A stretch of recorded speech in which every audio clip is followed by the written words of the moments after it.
My entire microphone just came off. Anyway, ladies and gentlemen, welcome to my mid-season NFL Awards 2023-2024 edition. Got a list of about 10, 11, maybe 12 awards here. Some of them are real, some of them I just kind of made up. And before we hop right into it, just don't forget to use code WyattzWorld on G Fuel or Prize Picks, where you can save yourself a discount on any G Fuel products or match up to $100 of your first deposit. That's all I got for now, though. Let's get into my mid-season awards.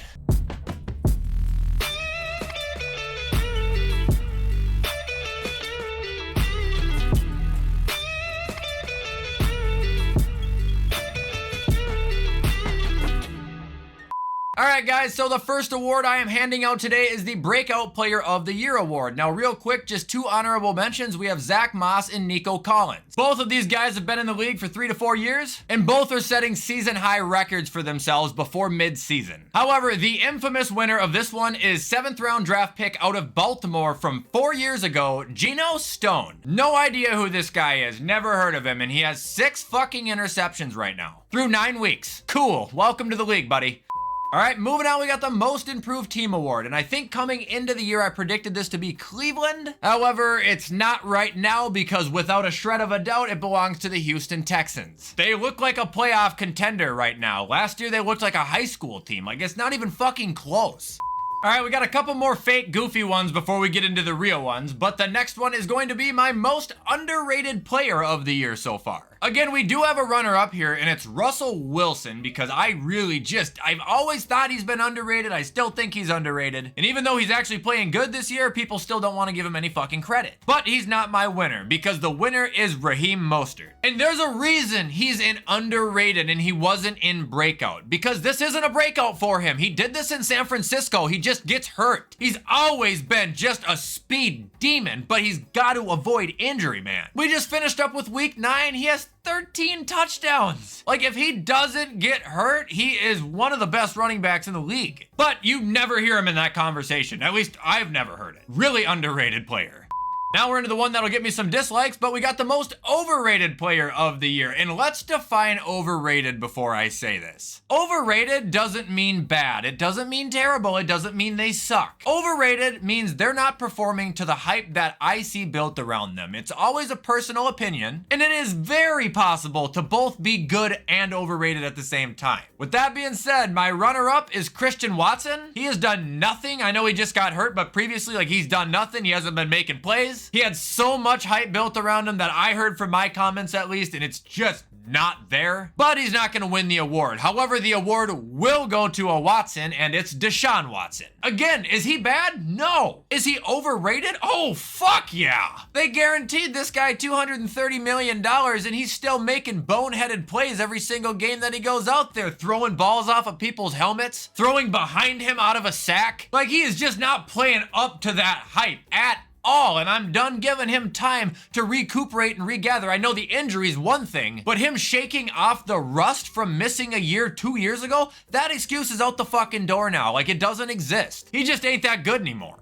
All right, and now we've got the last goofy one, and it's my biggest bomb of the year. Meaning the biggest they were supposed to be good and ended up just being a pile of ass. And this belongs to Dalvin Cook. Congratulations. Well, he was supposed to be a big hit when he went to New York. He's had 43 carries for 121 yards, 2.8 yards on average, no touchdowns. All right, next award we got now is the Comeback Player of the Year, and we do actually have 3 candidates and then 1 winner. And the 3 candidates are all guys who played last year and just didn't do very well, but this year they've kind of revived themselves, and that is Baker Mayfield, Dak Prescott, and Russell Wilson. I think all 3 of these guys could win the award. However, I'm a believer that the Comeback Player of the Year should belong to somebody who is coming back from an injury. And now, while it could go to Cup, I'm actually going to give it to Breece Hall. Dude tore his ACL last season and came back like it didn't even happen. 500 yards, 5.2 yards on average, 3 total touchdowns on the year. Definitely going to be my Comeback Player of the Year. Have a day, Breece. You're what Delvin was supposed to be.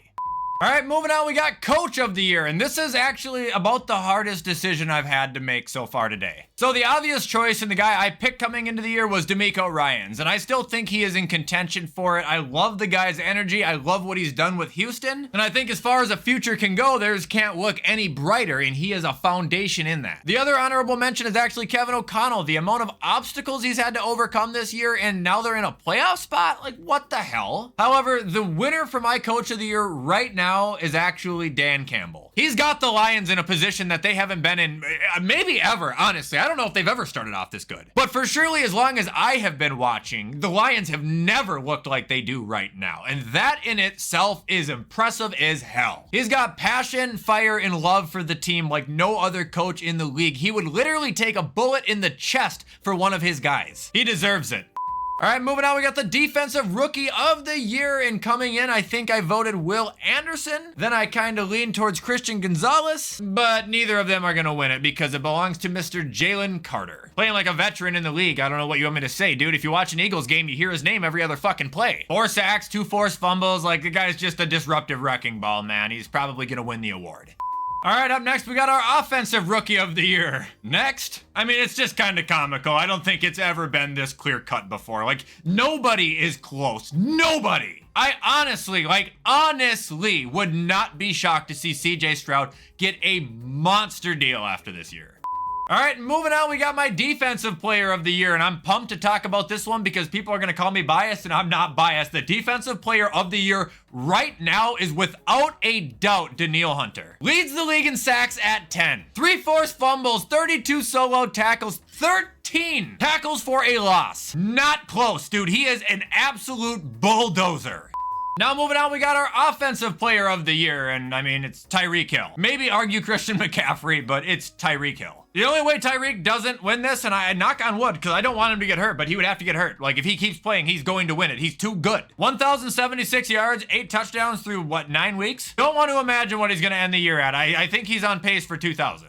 And lastly, we are going to be crowning our MVP, and I actually just picked a new one very recently. For the longest time, it was a battle between Jared Goff and Tua, and I understand Goff might have been a little far out there, but those were the two guys that I was kind of riding on for my MVP. However, not anymore. The new MVP as of right now, if you're asking me, is Joe Burrow. When he is on, he is on. There's arguably nobody better. And the fact that the Bengals did so shitty when he was hurt at the beginning of the season, you know, with his calf when he couldn't run or anything, that kind of helps his case now because now you get to see the team that they actually are when he is healthy. And it's a completely different fucking offense. He is elusive, he is scary accurate, he's got a cannon, and he is not afraid to take a pop either. Like, this guy is a dog, he's a winner, he's the reason the Bengals are turning things around, and right now I think he's the most valuable player in the entire NFL. And yeah, I intentionally didn't say his stats. He only has 12 touchdowns and 4 picks, like under 2,000 passing yards. He had a horrible start, I know, but like I said, it's kind of helped proving my point. Healthy Joe Burrow,